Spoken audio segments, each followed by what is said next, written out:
Just want to remind you guys, this episode is presented by PrizePicks. Download the app today. Use the code JUICE to get $50 instantly after you play your first $5 lineup.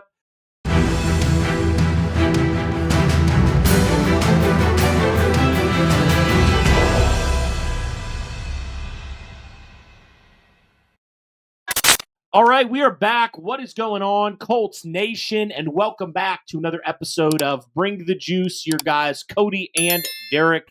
Back as always, guys. And obviously now, wave one of free agency. The big names are off the market for the NFL for free agency in 2025. We are well over 24 hours past the official new year, and obviously multiple days now into legal tampering and everything like that. But Derek, with that being said, we saw the Indianapolis Colts swing heavy the first couple days, add some true guys here into their secondary to help them out, add a competition at quarterback, add a couple depth guys. But Derek, there still might be some work to be done for the Indianapolis Colts here, remaining in free agency, because there still are a good number of players available that, they might not be a Charvarius Ward, they may not be a Cameron Bynum, heck, they may not even be a Daniel Jones type of signing.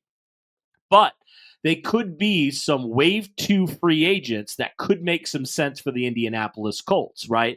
Derek, we've obviously heard and seen Chris Ballard do this in the past, right? He's gone out past day one of free agency. Typically, the Colts have sat out of that.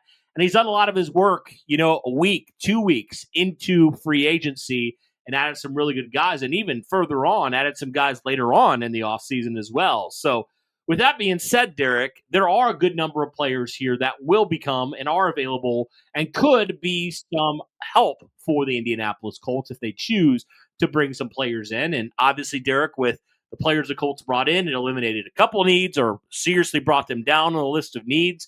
But there were a couple players who departed that were Colts free agents that opened up a couple other needs for the Indianapolis Colts. And obviously, looking more at the offensive line and the defensive line, two guys, Will Fries, Dio Adangbo, who are no longer with the Indianapolis Colts. So with that being said, and a couple other needs for the Colts, I thought we could kind of put our focus there when looking at some needs for the Indianapolis Colts. I guess before we do that, Derek, if you could kind of rank the Colts' needs now, we'll probably do a video about this later, but what would be some of your top needs right now for the Indianapolis Colts in your mind? Well, obviously tight end still a ginormous need for the Indianapolis Colts. Haven't really seen them do anything in free agency for that yet.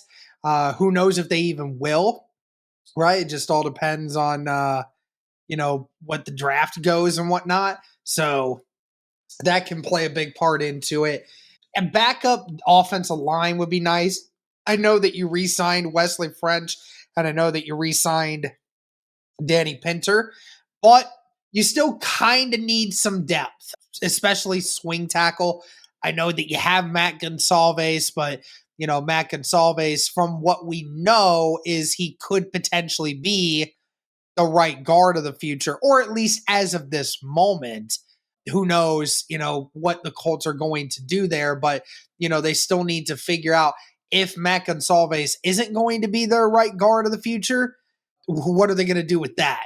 So you have a few questions at offensive line and maybe some defensive end depth as it currently stands. Because, if the Colts don't win the Trey Hendrickson sweepstakes, then, you're going to be stuck with only having Kwity Paye and Samson Ebukam and Laiatu Latu.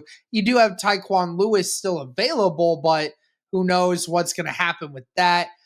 But, that would be something.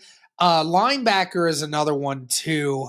I know that Cody, because of some of the latest stuff that's been going on with, like, the depth signings and, the pressure on Ballard to build on that defense, now everyone's thinking a brand new name at 14, and that's Jihad Campbell that everyone has their eyes on right now. So a few positions you still need to work on, either with depth or finding starters. But at this point, we're just not entirely sure what the goal is going to be for the Colts. Right. And in certain ways, it, pushes some positions like corner and safety a little bit back further. But then, like you said, it puts some of the other positions, offensive line, defensive end. Those are big question marks. You mentioned, some of the guys at your defensive end position. Derek, outside of Latu, nobody is currently going to be under contract of note for the 2026 season. So it's definitely a position that could be in flux in a year's time. So the Colts definitely, I think, need to add somewhere when it comes to defensive end. And obviously, some positions are going to be addressed in the draft.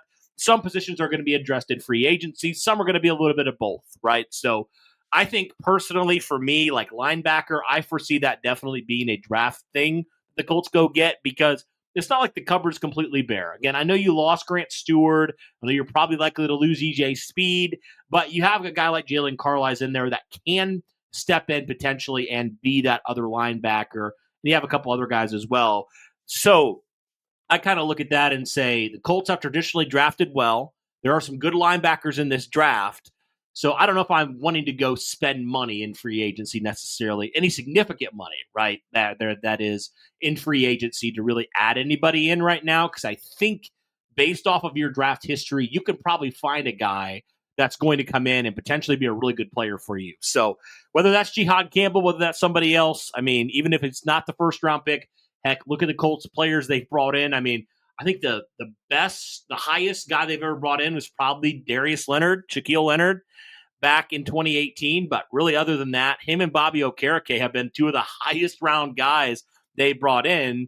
And other than that, it's been day three guys for the most part. So Colts can definitely find linebackers, that's for sure. That's and, true. looking at, I would say safety would be, even though you did sign Cameron Bynum, you really don't have a lot of depth there. So I would say that's a position I'm looking at as well. But specifically at free agency, I think a couple positions stand out that we're going to look at today that we want to talk about some available players who are here. You mentioned offensive line. I think regardless if it's a starter at right guard or just a guy you bring in for depth, I do think you need to add somewhere in free agency on this offensive line. And there's a couple names that you point out, guys like Jedrick Wills, Dalton Risner, who obviously a couple seasons ago, everybody wanted to come in actually to replace Will Fries.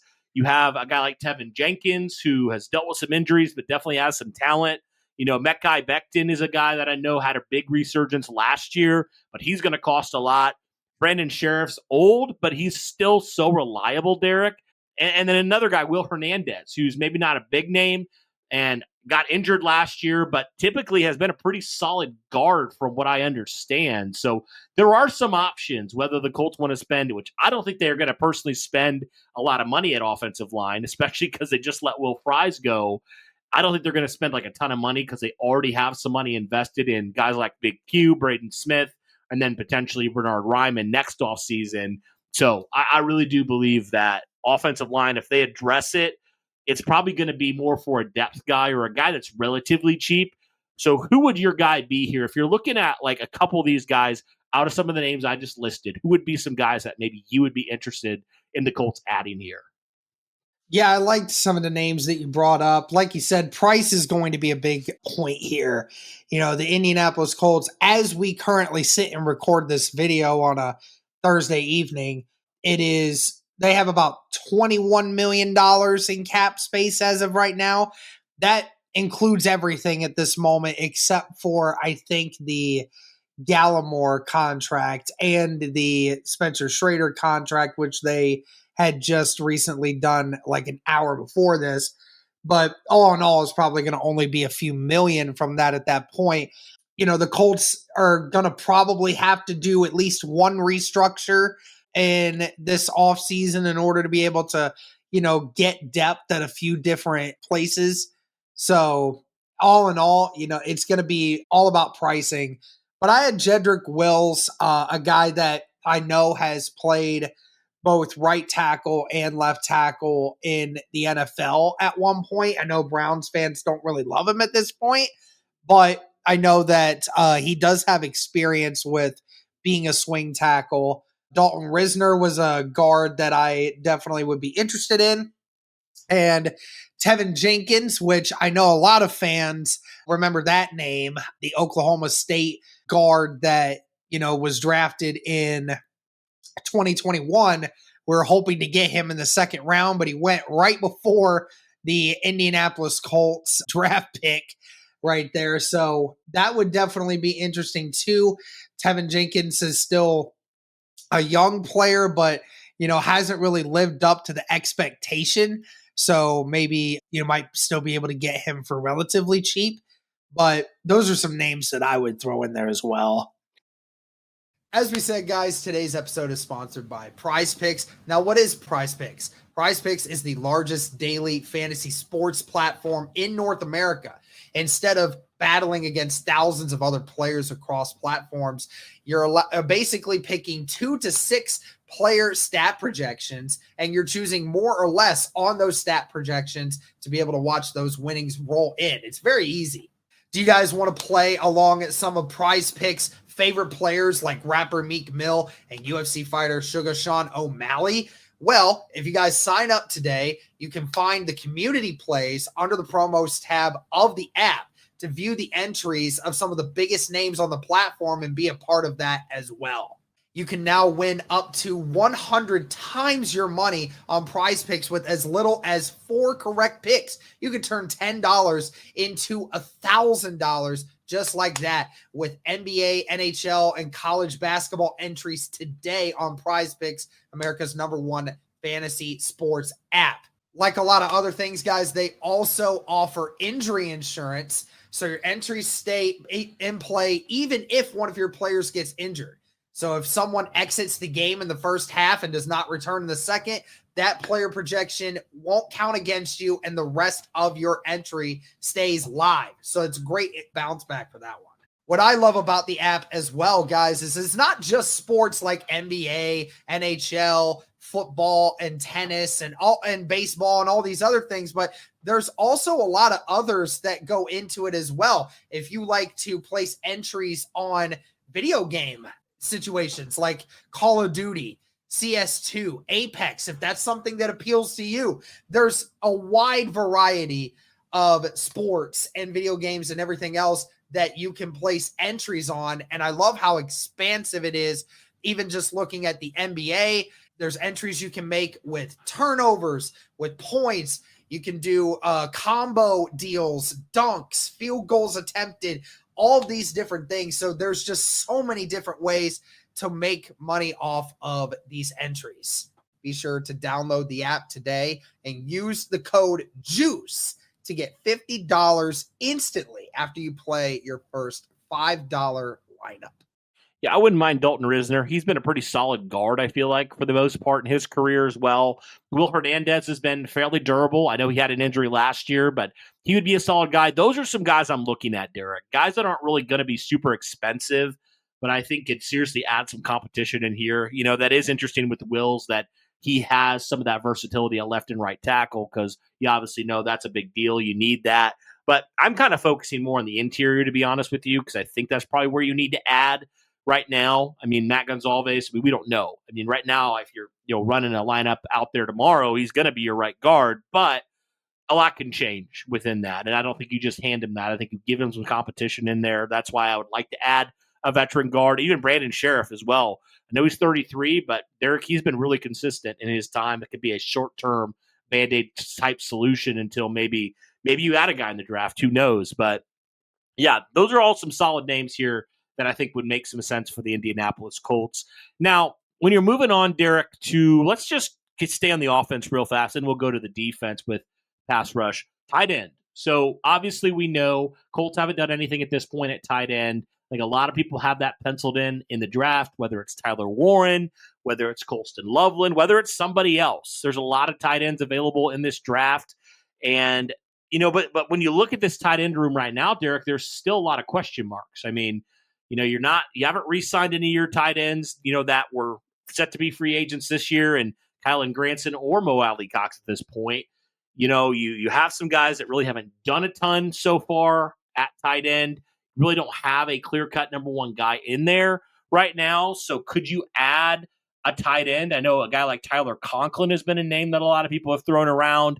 He has definitely had some experience at the NFL level. So he could be a solid addition there for the Indianapolis Colts. If that's a route that they want to go, just another veteran guy in there And then I know a guy that recently just got cut in Gerald Everett could be another name, another solid veteran option in there as well. So either of those guys probably going to come pretty cheap. But do you think, Derek, any of those guys would be of some interest to you? Tyler Conklin's name definitely stands out in retrospect to me. I know Conklin had a couple of pretty solid seasons a few years back in regards to receiving, so definitely can see him being as somewhat of an upgrade. Gerald Everett, I like Gerald Everett, but then again, I think Gerald Everett is not quite the tight end that the Indianapolis Colts would be looking for. Even in a high powered passing offense, Gerald Everett at times was not a non factor in a lot of games. So I just think that you could probably invest your money somewhere else in regards to the tight end position. More specifically, getting a young tight end that has a little bit more of the overall package. Well, Tyler Conklin, just going back to him real fast. So he's played in 7 seasons, the last 3 with the New York Jets. And pretty much every season he's had near or at or over 500 yards receiving. So nothing crazy. And I don't think if you signed a player like him, that really changes your view at tight end. But I just think you need some solid, reliable guys in there. And Conklin's always been that. He's never been this crazy, like super mega productive guy, but I feel like he's always been a solid player. And he's still, fairly young right now. He's only 29, so he's still got a couple years ahead of him at tight end. So I think that could be a solid addition there. I wouldn't mind that at all. Okay, now moving on to the defense. I mean, we're obviously going to look at pass rush because, Derek, that's been the biggest thing. Now, when looking at the interior, I do think the Colts will address that specifically in the draft, finding another interior guy, even with the signing of Neville Gallimore. I do think that is still a big need for this team, but I think they wait, till the draft, till April. But when looking at the edge position, this is one I think it could go either way because there obviously are some good guys there in round number 1, but there's also some decent players here that you could add as well in free agency. And we have a couple, I think we have 2 names out of the group of guys that I think we would really like to see the Indianapolis Colts add. Derek, I'll let you go to your guy and then I'll talk about the last guy here. Yeah, so the one of the names that I brought up was Dante Fowler Jr. Had one of his better seasons of his career last year with the Washington Commanders. Had 40 tackles last year with 10 and a half sacks, even had a interception for a touchdown in that season as well. That's his second highest sack total with 11 and a half back in 2019 with the Rams. So Dante Fowler, he's been all over the place, Cody. He is a veteran, no doubt. 30 years old. It's probably going to be 31 this year. So definitely a guy that's been around the league for a while. But, this is definitely a guy that, could give you some very solid minutes. Now, I will say this. He probably will have his price up a little bit because it's whatever deal you give him is going to be a short-term deal. And again, 10 and a half sacks, that's decent production. So one of those kinds of names where, he could be that defensive end off the edge on pass down situations for you for sure, opposite Latu, if that's the direction you wanted to head in. My only question is, again, how much money is it going to cost you to do that?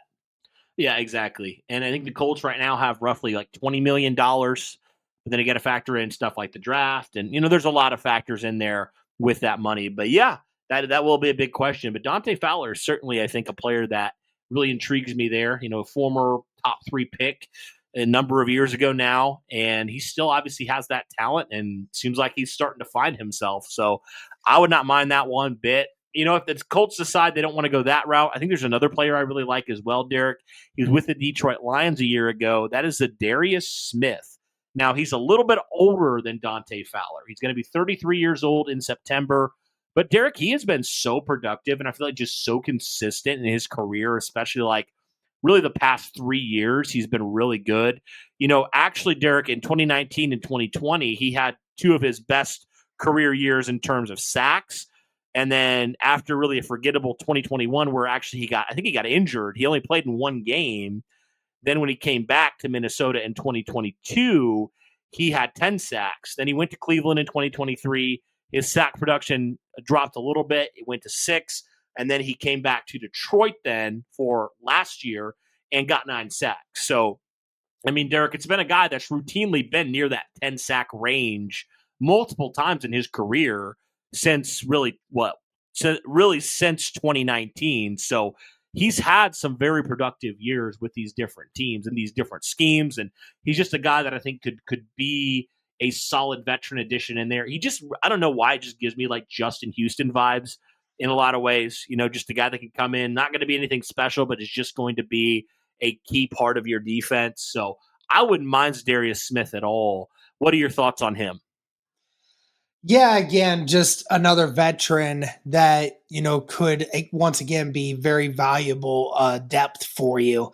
He could be great for someone that, could play in rundown situations better than Latu, but he's also a guy that you would probably put in over Kwity Paye for pass rush situations. So, again, another veteran, been around the league, knows what he's doing. May not quite be the player that he once was, but, can still provide you some decent snaps. I know one other name. I didn't mention this, but some people had this name as a name potentially to Indianapolis. I know he's older than dirt, but Calais Campbell's still a solid player, Derek. He's 38 years old, which is crazy. It feels like he's just been around forever, man. But he has been so good for so many different teams and so many different years. I don't know, man. I think he'd be a solid addition here to the Indianapolis Colts. Again, sack production the last number of years haven't been crazy. He's never been like this, really outside of 2017. He's never been like this high volume sack guy, but he could be a reliable option there as well for the Indianapolis Colts. Say they decide to go that route. I mean, this dude's huge, Derek. He's 6'8", and he's definitely, in terms of the run game, he's a really good option there. So I don't know what your thoughts would be on Calais Campbell. Yeah, I mean, again, very old player. He is surprising that he's as good as he can be at times. Didn't he like retire and then unretire? Wasn't that a thing? I don't remember that. I don't recall that. Or maybe it was somebody else, and I'm just thinking of somebody completely different. I don't know. But yeah, Calais is a character, and definitely would be really funny if the Indianapolis Colts got him. Yep. So, I mean, there's some other players that you could throw out there too, Derek. These are just a few guys specifically at these positions of need. I know some people are throwing out like Azeez Ojulari. That would be a name potentially. He's a younger guy, but he might cost a lot. And again, Derek, is it kind of a similar type of player to Latu? Latu, if you do bring him in, is he more of a pass rush specialist as well? And are you willing to dish out that kind of money to a guy like that? I don't know if you are, but that's another name as well. So there's some players out there, though, that we didn't even mention that could be on the radar for the Colts. But specifically for these three positions we looked at, from the offensive line, tight end, and defensive end, I think these players, if you added them, they wouldn't necessarily command like the bag, but some of these guys I think would be some pretty solid additions to your team. So I'm really intrigued to see what the Colts do with some of their cap space. And obviously we'll see what happens when it comes to some of the other contracts they maybe are going to restructure, or who knows what's going to happen there. But it's very obvious, Derek, from what we saw the Colts do when it came to backloading these contracts, they still want some flexibility to go out and add some guys on their roster. And I think that's a really wise thing for them to do. You don't have depth in certain positions right now that you really need to add some quality depth in. And specifically these positions, I think if you can do that in some way for these positions, that will give you even more flexibility come draft time. Yeah, absolutely. This is all about, you made the splash moves that drastically improved your team. Now it's time to try to find the real value, right? And obviously, the further along that free agency goes, the more forgiving the contracts are going to be for these teams that are looking to sign people, right? So definitely look for Chris Ballard to continue to get some of those depth moves. We're not done yet, guys. There will be some other depth pieces that get signed sometime this week or in the next coming weeks. Just ultimately, which players is it going to be? Yeah, could be another guy that could have an impact, too. You never know. I mean, we've seen Chris Ballard add guys with impact a lot later than this. So we'll see, though. But, guys, let us know your thoughts on some of these players we mentioned. Is there any other players that maybe we did not have on our list that you would add that you would like to see the Indianapolis Colts go get? Let us know all those things in the comments down below. But, guys, that'll do it for this one. Thank you so much for tuning in. And as always, guys, go Colts.